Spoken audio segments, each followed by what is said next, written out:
পাঠ করছি আল মাহমুদের লেখা কবিতা প্রত্যাবর্তনের লজ্জা। শেষ ট্রেন ধরবো বলে একরকম ছুটতে ছুটতে স্টেশনে পৌঁছে দেখি নীলবর্ণ আলোর সংকেত।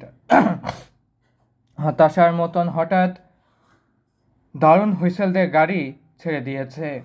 যাদের সাথে শহরে যাবার কথা ছিল তাদের উৎকণ্ঠিত মুখ জানালায় উবুর হয়ে আমাকে দেখছে, হাত নেড়ে সান্ত্বনা দিচ্ছে। আসার সময় আব্বা তাড়া দিয়েছিলেন, গোছাতে গোছাতেই তোর সময় বয়ে যাবে, তুই আবার গাড়ি পাবি। আম্মা বলছিলেন, আজ রাত না হয় বই নিয়েই বসে থাক, কত রাত তো অমনি থাকিস।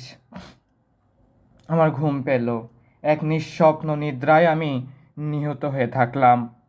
অথচ জাহানারা কোনো দিন ট্রেন ফেল করে না।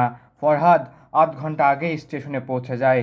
লাইলি মালপত্র তুলে নিয়ে আগেই চাকরকে টিকিট কিনতে পাঠায়। নাহার কোথাও যাওয়ার কথা থাকলে আনন্দে ভাত পর্যন্ত খেতে পারে না। আর আমি এদের ভাই, ৭ মাইল হেঁটে শেষ রাতের গাড়ি হারিয়ে এক অখ্যাত স্টেশনে কুয়াশায় কাঁপছি।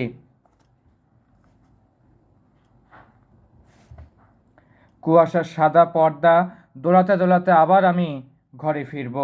শিশিরে আমার পাজামা ভিজে যাবে, চোখের পাতায় শীতের বিন্দু জমতে জমতে নির্লজ্জের মতন হঠাৎ লাল সূর্য উঠে আসবে। পরাজিতের মতো আমার মুখের ওপর রোদ নামলে সামনে দেখব পরিচিত নদী, জড়ানো ছড়ানো ছিটানো ঘরবাড়ি গ্রাম, জলার দিকে বকের ঝাঁক উড়ে যাচ্ছে। তারপর দারুণ ভয়ের মতো ভেসে উঠবে আমাদের আটচালা কলার ছোট বাগান। দীর্ঘ পাতাগুলো নানা করে কাঁপছে। বৈঠকখানা থেকে আব্বা একবার আমাকে দেখে নিয়ে মুখ নিচু করে পড়তে থাকবেন। ভাবি আইয়ে আলাই রব্বিকুমা তুকা দিবান। বাসি বাসন হাতে আম্মা আমাকে দেখে হেসে ফেলবেন। ভালোই হলো তোর ফিরে আসা, তুই না থাকলে ঘর বাড়ি একেবারে কেমন শূন্য হয়ে যায়। হাত মুখ ধুয়ে আয়, নাস্তা পাঠাই।